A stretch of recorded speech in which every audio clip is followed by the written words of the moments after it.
The QRL released a statement this afternoon saying that they have parted ways with their coach Paul Green, saying that they've decided to go in different directions. At 10 o'clock this morning, we understand that this agreement was reached, saying that they wanted the commitment of their coach to not want to have any desire to return to an NRL coaching level. So on the QRL website, it says that they plan to provide greater stability to its men's State of Origin program by appointing a coach with the capabilities and the desire to be in the role long term. The capabilities and desire, those are two words that kind of jump out there. Paul Green is quoted saying, after much consultation and discussion post the Origin series, both the QRL and I have decided to move in different directions. Has Paul Green made the right choice? And what does it reveal about Greeny's ambitions to be an NRL coach? Well, it tells you that he wants to be an NRL coach, and the Origin job was not where he wanted to be. I can understand Queensland wanting to do this because they've now had 3 coaches in 3 years. They need stability. They need to start building the future. You can't have someone come in for 3 games and if he gets an NRL job down the track, he wants to go in a different direction. I just think I can understand why they wanted to do this, and I can see why he wanted to do it. I reckon they made a major mistake. Why? Mistake. Why? Why? It's a rep team. It's a rep team. He's going to pick the best players available who are healthy and fit and available at that time. It doesn't take a guy... You're not putting systems in place like you are in club football where you want pathways in your recruitment. You're coaching a rep team, who you take control of it. You talk to everybody that's ever coached Origin. They tell you there's no point picking your team round 1 because it won't look like that by the time you get to the selection table because of injuries and form. So you just wait until the week before, then you sit down and you have a rough idea where you're going. Phil Gould talks about it all the time. Leave it till the last minute because you're just wasting your time up until then. He's the best coach out there that's not affiliated to a club. Why wouldn't you have just said, mate, stick with the job until you can no longer do the job? When Mel coached Queensland, he built a dynasty. And there was a lot of things that went into that dynasty, but he built a dynasty. There's so much pressure on an NRL coach these days that to juggle both jobs, it's a huge gamble. But he's not got both jobs. No, he hasn't at the moment, but if he was to go forward, he wants to coach an NRL team. But why not give him next year? They need to plan for the future. Look, let's plan what? Forget about Game 3 this year. Their series was a disaster leading up to that. And Bennett got him home last year, but it was by a little bit of luck and great coaching. It wasn't by the fact that they had the better players. I think Queensland's in a position now where if they want to continue to make Origin the success it's been for the last 20 years, they need to start. If the Queensland expansion team needs to name a coach in the next couple of months, Greeny couldn't in all good faith say, yep, I'm going to take the Origin job, but then also I want to be the coach of the 17th team when they come into effect. Why couldn't he? Why couldn't he? Look, Wayne Bennett would coach Origin and club football on his ear. Yeah. Do it easily. And there's a few other coaches in the NRL that do it. I think this idea that you've got to have a full-time coach to coach Origin is one of the greatest furphies going around. It's an absolute... You don't think it's too much pressure? No, it's not. Look, they've got 15 staff in Origin. They've got 15 staff back at the club. The right coach can do it, Paul. The right coach can do it. Of course they can. Not all coaches. And he can coach. I'm not sure he could have. But he hasn't got a job. They've just got to let him go. If he gets the expansion and he takes the job in March, it's not going to be that hard to say to Billy Slater or Cameron Smith, can you guys step up to the role? The timing of it is strange, and it lends itself to the fact that they might have had a bit of a blue behind the scenes in that the word is Greeny, to your point about pathways and streamlining everything, he wanted to have a massive input into all of that. And I'm not sure that the QRL wanted to go down that road. They just wanted commitment that he would be there for a number of years, more than one. And again, I don't get the point of that. What's the point? You've got Billy Slater. Well, they're in a bit of a state of disarray at the moment. Of course they are, but you can only pick what's available. That's the point. You can only pick and you can only coach what's available. And it's not, again, not like club football where you've got to put in... You've got a future plan for down the line. You do a little bit of that in Origin. That's why they have their expanding squads and all the rest of it, emerging squads and all the rest of it. They have all that. But the fact is, when Paul Green sits down, whether it's Paul Green, whether it's Wayne Bennett, Cameron Smith, Billy Slater, any of them, when they sit down next year at the selection table, they can still, whoever's coach, can still only pick from the best available who are playing at that point. I think the QRL, post-Kevy, they kind of lurched into Wayne at that end of season State of Origin series we saw, and then they gave a 1-year contract to Greeny. I think they're looking for that long-term But this is under the belief, Bonnie, that, see, Mal came in and what he did was unprecedented.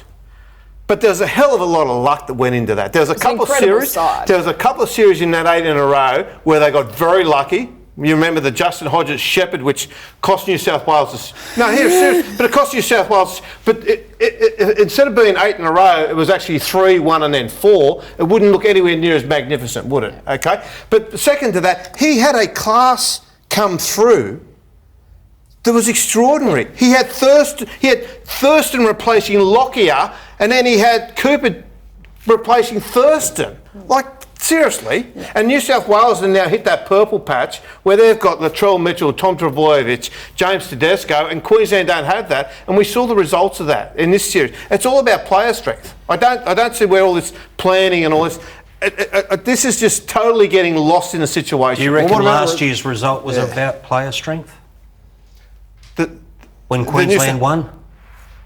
That was about... Oh, you mean the year before? Yeah. That was about coaching. Yeah. It's clearly about coaching. But maybe they want to make coaching the priority for that job. Like, there's Bennett's don't jump out of trees. Bellamy can't do it. He's a New South Welshman. Mate, Which Queensland coach can make it happen? But would Mal? Paul Green could do that. Mal could come back and do that. But what I'm saying, Mal's not going to come back long term.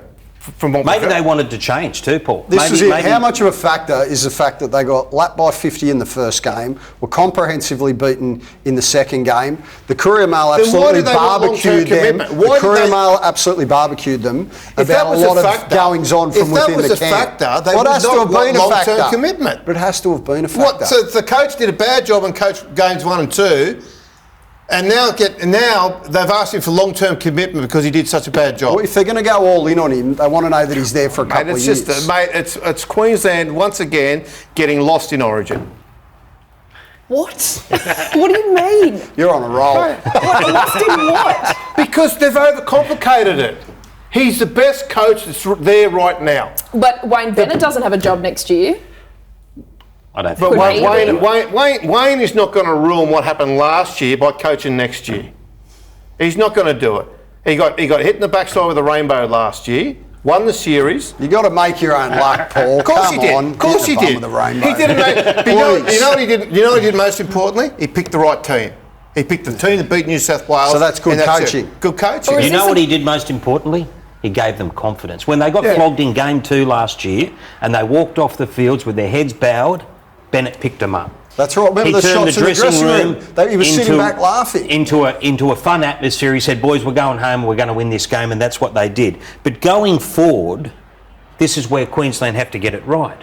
And is Billy Slater the right option? Is Cameron Smith? Is bringing back Mal? They're the three options that seem to stand out. But this is my point. Because they're a long-term possibility, it doesn't make them the right option. That's the point. Who's the right option then? Look, seriously, I'd be getting Wayne Bennett. Now that Paul Green's left, I'll be getting Wayne Bennett for sure. I'll be doing everything I could to get him there. But what I'm saying is, to say to Paul Green, mate, we're going to part ways because you will not commit to us long term. That's the issue. That's the only issue. To say that to him is ridiculous. It's ridiculous. Because there should be people that can do all that long term planning. But as Hoop said, Paul, to me that sounds like agreed to part ways is a way that it's a breakup.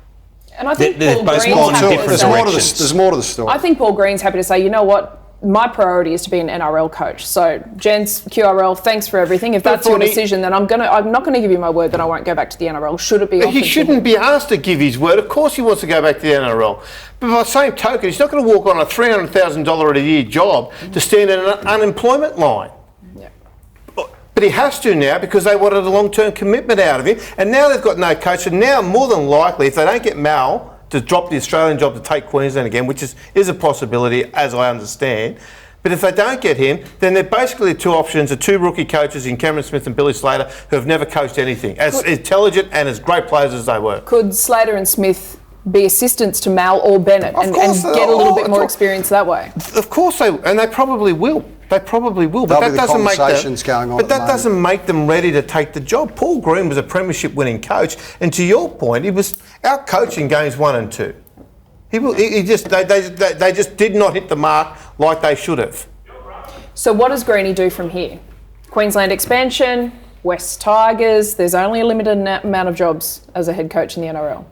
Sits back and does his knitting and waits for one to come available. We have been told he hasn't been approached. There's no safety net here. It's not like he left the QRL with a job to go to. Where do you think Greeny should explore? Where would he be the best fit?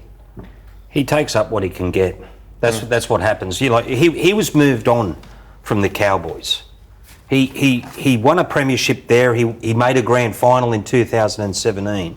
But let's not forget, he was moved on from the club. They'd made some pretty average recruiting decisions towards the end of his time there. They let Ponga go. Brandon Smith was in their system up there. Viliami Kikau was another. They made some bad choices. There was trouble between himself and Michael Morgan at that stage. It wasn't all rosy. So yes, he's won a premiership. Yes, he's a great coach, but there's still question marks about him taking over a team in the future. But every coach that's available has been sacked. Pretty much. Pretty much. Yeah. That's why they're available. Yeah. Hardly That's get to how you go out become on your own available. terms. Well, that's it. or you're a young coach coming through, which leads you to what is the right option for the West Tigers going forward? You know, is Paul Green the right option for there? I don't think Paul Green would be the right option for the West Tigers, in that in Michael Maguire you've got a hard taskmaster, disciplinarian who likes to run a very tight ship. It's like and like. Greeny and Madge seem to be very similar fits. So I think for the Tigers, they need to go in an entirely different direction.